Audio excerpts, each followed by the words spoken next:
guess I would like to tell my story. The unfiltered story, which for a lot of people has been rare. People who knows me, they probably know I'm quite selective of my surroundings. I think it's easier to talk about my life journey now that I can reflect back on a chapter that's closed. It really has come down to the final putt. This is it. This is the moment.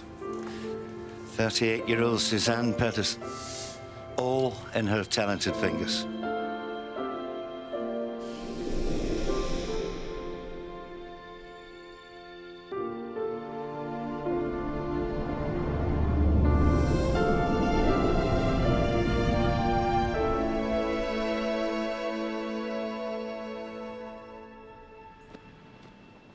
Well, I'm born and raised in Norway. My nickname is Tuta. I've always been Tuta. My mom thought Suzann was a bit harsh on a little girl. I didn't know it was going to stick her whole life. And everyone just say Tuta. So actually I made it up. The world knows Suzann from being a professional golfer. And then she is very, very strict and very determined. As a daughter, she is soft, nice, and friendly. So the picture almost everybody gets from her on the golf course, that's quite another person when she's private. I mean, she's absolutely two different people when it comes to the athlete and the person. They don't necessarily see her as this uniquely generous and warm-hearted and extremely funny. I mean, we can laugh until we pee in our pants. The way I was brought up was a very natural, a lot of outdoor activities, very active family. My mom and dad very into sports, which kind of fell down on the three kids. Two older brothers gives you a competitive edge from the very first heartbeat. Whatever they did, I tried to do better. For the most part, I did. She was more like a tomboy. To try to put her on a dress and something like that was impossible. She was a more focused child than maybe I was, and so she was more determined to go in one direction, whereas I wanted to try a lot more aspects of life, to put it that way. I feel like I have them to thank for who I am today, because I don't think the competitiveness is something that you learn with age. I think you're born and raised with it. In my younger days, I was a very keen golfer myself, and I want to practice. And when you have three small kids at home, staying away, let's see, 5-6 hours, was not very popular. So I said, okay, I go practicing, I take Suzann with me. I loved it. I thought it was the easiest thing in the world. I swung it like I've never done anything else in my life. We would be there first thing in the morning and last ones to leave at night. Kom, hopp, hopp, yeah. Oh, you're so spoiled. Sit. Now we're heading to Oslo Golf Club. Officially opens around the 17th of May, literally almost every year. Yeah, not the longest of seasons, but I guess it's a charm to that as well. So this is the range. This is where it all started. I think it was a 7-iron. It was definitely not a kids club. That's when I turned around and I thought this game was very easy. Probably the only time I've said that this game is very easy. I think I was about 12 when I, for the first time, told my dad I'm going to become the best female golfer in the world. I said, my God, that's a nice dream. That's not a dream, that's my goal. And she wrote it down. When I was 14, I wrote my own vision, future vision, of how I wanted my career to go down. The crystal clear picture was me becoming the best golfer in the world and the path along the way. I mean, I was 14 and I was so aware of where I wanted to go. She has something special that nobody else has. And the funny thing is, when she was 14, she won her first Norwegian championship. From the age I was 13 till 18, I think I lost one tournament and I won everything else. But when I look back, I'm still annoyed by that I could lose that one tournament. I wasn't just a junior, I also competed in women's championship from early age because I was that good and nobody really gave me too much of a competition. My final national championships for ladies, official photographer for the tournament, he called me up earlier in the week before the tournament started and said, can we get a shot of you with all the 4 trophies and I'll bring the 5th trophy and we'll take a picture. I'm like, okay, I'm most likely gonna win, but it's a little bit too cocky to stand there in front of everybody like holding 5 trophies and like, he's like, well, I don't know what's your problem. I mean, no one else is gonna win this. I'm like, I know, but we don't really have to like throw it in their face. So now you looked at yourself as a 24/7 athlete already at the age of 15, 16. Her final putt, Suzann Pettersen's story on CBS Sports is sponsored by Dow, providing customers the materials they need to build a more sustainable tomorrow. How can Dow help turn your ideas into reality? Suzann Pettersen. Suzann Pettersen. Suzann Pettersen. Suzann Pettersen. Suzann Pettersen for birdie. This for the win for Pettersen. Breakthrough victory for Suzann Pettersen. Clutch putt from Suzann Pettersen. An unlikely comeback win for Suzann Pettersen. Suzann Pettersen wins for the 11th time on tour. Suzann Pettersen. What a performance. 4-0 in the Solheim Cup matches. Suzann Pettersen goes back-to-back. She is in top form.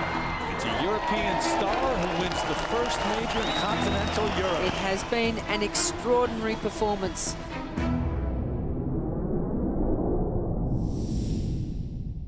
I've never ever questioned my ability to become the best player. I was 14 and I was so aware of where I wanted to go. And I can read this paper today and it's a little bit weird talking about it because I've literally checked off every single dream that I had except one. I was never ranked #1 golfer in the world. I had goals of playing Solheim Cups. 2003 was going to be my first Solheim Cup because I was going to be Barsebäck in Sweden. I have that on paper. By the time Barsebäck came around, that was already my second Solheim Cup. I wanted to win majors. I wanted to be the best European player. I obviously idolized Annika. She being from Sweden, I was from Norway. She kind of paved the path for me to believe that coming from Scandinavia, you could become one of the world's best golfers. As expected, Sorenstam and Pettersen prevail, and they do it with ease. She's a fierce competitor, and I mean fierce. The adrenaline that comes down the stretch, we both share that. We both just enjoy the challenge. I pretty much noticed that right away. I'm like, hey, this is somebody that feels the same way and wants it as much as I do. Suzann on Tuesday was so different than Suzann on Thursday. Suzann on Tuesday was, hey, how you doing? How's Meg? Suzann on Thursday would walk right by you, and it was no disrespect. You weren't important on Thursday. And she just had this incredible ability to just throw the switch. I'm probably the most laid-back person off the golf course. When you come to the competitive side, you don't want people to be able to read your thoughts. In that way, that's probably why people think I'm like the scary Suzann. All the smiles you've never seen from me on the golf course, that's probably just me trying to do the job that I want so desperately. That look that she has on the course, that she just wants to beat everyone, she always reminded me of Tiger in female. And to be honest, when I started on the LPGA, I was too nervous to go and say hi because I thought she had that strong personality and determination, and I was a little bit scared. Stop it! There's always been an intimidating factor to Suzann. You're kind of scared of her at first. There just isn't a competitor like Suzann. Come on! She wants to win every time she tees it up, and you know, you have to play your A game against her. You know, she can get in your mind with how she is out on the golf course, but at the same time, she has a whole different side where she's making dirty comments and jokes. You know, a lot of people just see the golf side. First image I have of Suzann playing, she was cursing, and it was, I think it was a wedge going all over the green on the other side. That was the first image I had of Suzann, and I loved it. Suzann brought intensity, you know, competitiveness. You know, she was always sponsored by Nike. You know, their whole thing is just do it, and she just did it. Suzann has 15 LPGA victories and 2 major championships, has an 18-12-6 record in the Solheim Cup. She has Hall of Fame credentials. She is one of the best players of her generation. In Norway, you know, we really like winter sport because we're really good at it. But it's not too many countries doing those sports. I'm very impressed with golf and tennis and the major championships there. That's real sports people. That's really hard to achieve. And no Norwegian had ever done that, not even close. And then Suzann Pettersen, PUTT, came along and did just that. She's ended up being one of the most important bearers of the top sport culture in Norway. That's pretty amazing. But still, in my eyes, you know, Suzann is the greatest sports person coming out of this country ever.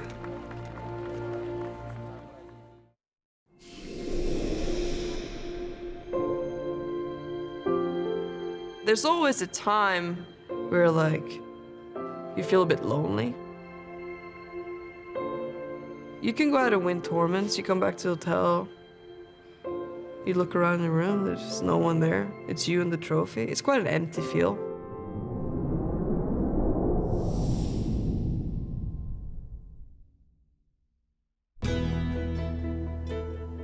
It took me a while to kind of get used to having someone by my side. And the best thing was actually to be able to share what I do with someone that I love. 2017, we got married. It wasn't easy for me. I've been living a selfish life. It was all about me. That's the biggest journey of all. Golf being everything she had in her life till she met Christian in 2013, and you can tell how happy she was. And then finally, when she announced that she was pregnant, I saw a lot of things change. The last week before I was about to head home for my 12-week checkup, all of a sudden had a massive bleeding, and you have no clue what's going on. You can only start pray that things are gonna work out.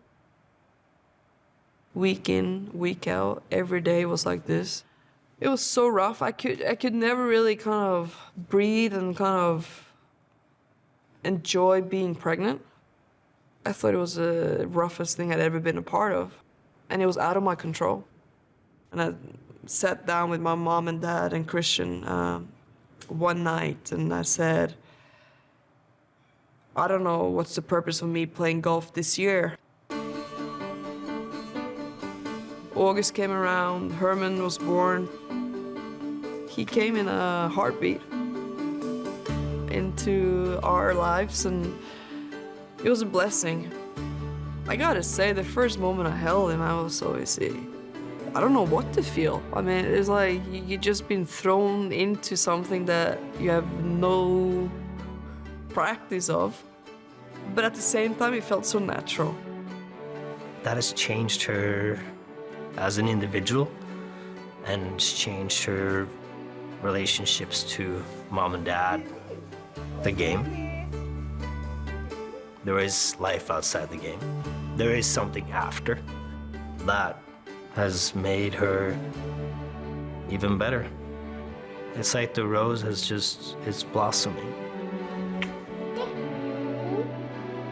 Just reflecting on life and the perspective, and my heart was somewhere else. My ego was gone. She's been an ego trip times 1,000 for her whole life. It's been all about her. And now it's completely different. Obviously, when you get a child, it changes everything, doesn't it? First of all, she got her son, and her old ego has to move away because it doesn't fit into this picture. Ja, den er blå. Å, Gud. And she doesn't want to, because she's now so determined to make a good life for his son and the dog and for Christian. So now she's so happy just being a mom. You gonna say hi? You gonna say hi to him? Hæ? Et quack quack. Hva sier en quack quack? Life was great, and I had no rush getting back into like the competitive life of golf. There was only one date where I had to play golf. The last thing I wanted to do was embarrass myself. Hadn't played competitive golf for 16 months, literally. By the time I got to Dow, I felt like I was as prepared as I could possibly be. Familiar face back again, Jim, at the 13th. Yeah, just had a baby boy. He's excited about playing. Of course, playing with Solheim captain Katrina Matthew. And that'll help. Nice birdie at the 13th. Me and Caroline Hedwell got to play with her and Beanie at the Dow, and I was very happy for that pairing. We're Solheim Cup captain. Only 2 months away from Glen Eagles. Anna was like, she's actually playing really good. She's on our team. I mean, she has to play. I'm delighted and honoured to announce my 4 picks as Céline Boutier from France, Bronte Law, England, Suzann Pettersen, Norway, and Jody Shadoff.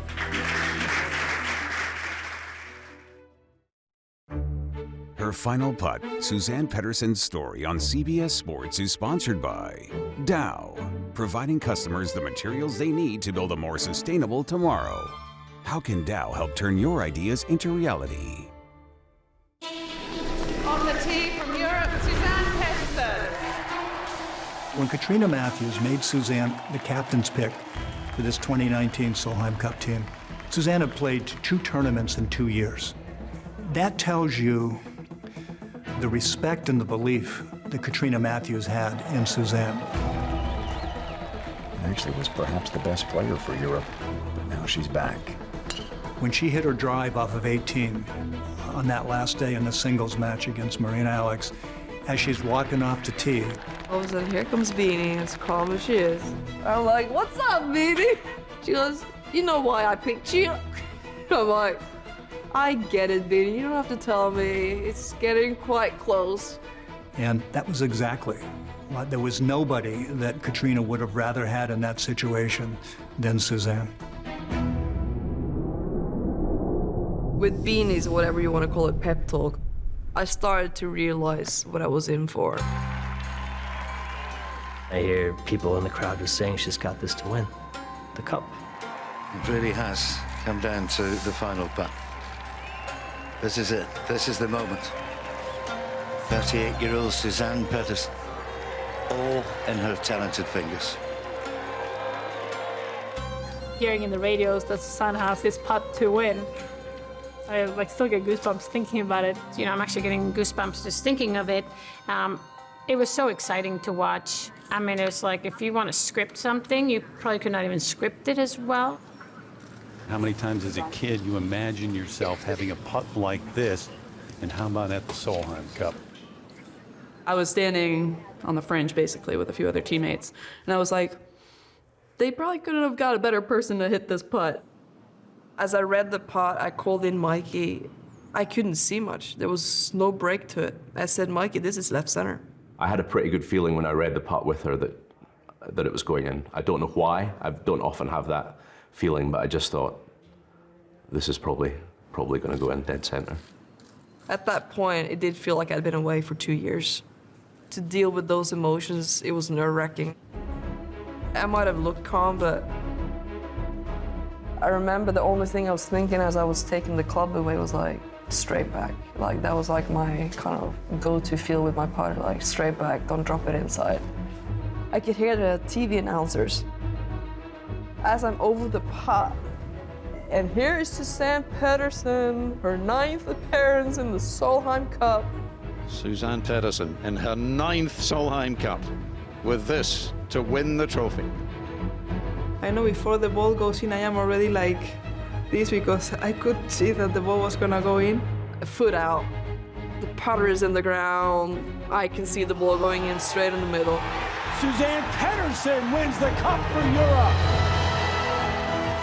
When she made the putt, I don't even know how to describe it. It was amazing. I was just like running up the 18th fairway. Everyone was just like so many people. Just take her and I just run towards the green with all these other people. It was crazy. She made it, I got chills. It was amazing, honestly, to watch. I can't believe this is so unbelievable. Never question Suzann Pettersen under pressure. They had to win the last 3 matches, and they've done it. They've won all 3. That was her moment, and yeah, it was very, very special. It was quite emotional.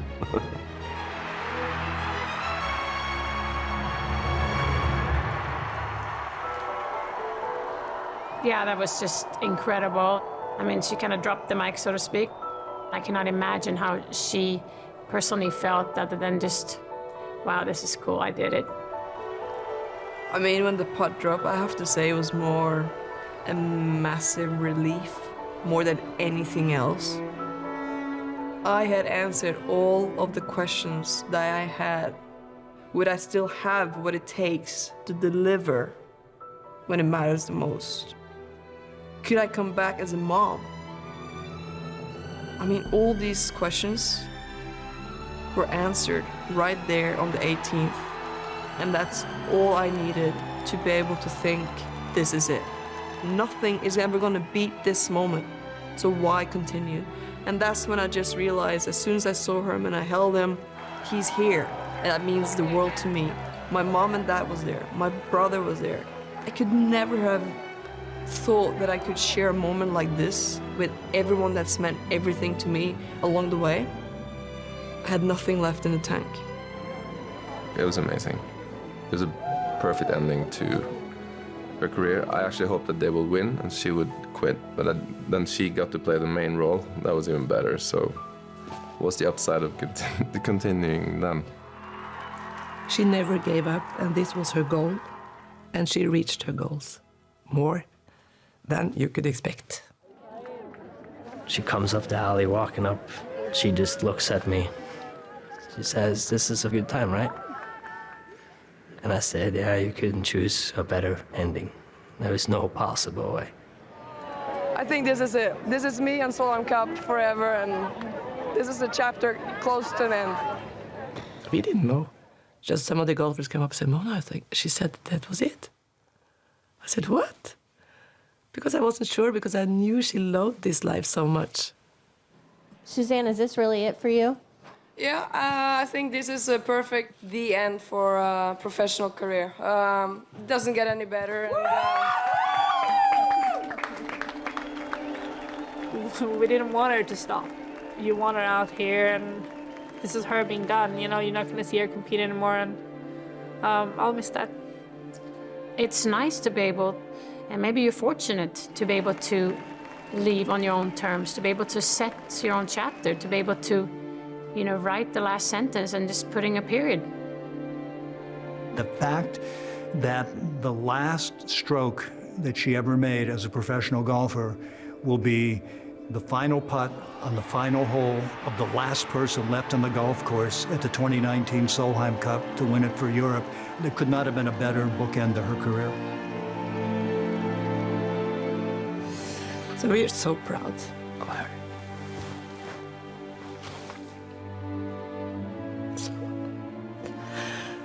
And I can see that it's over now, and she's so happy, and that's what makes us happy. She's a good kid.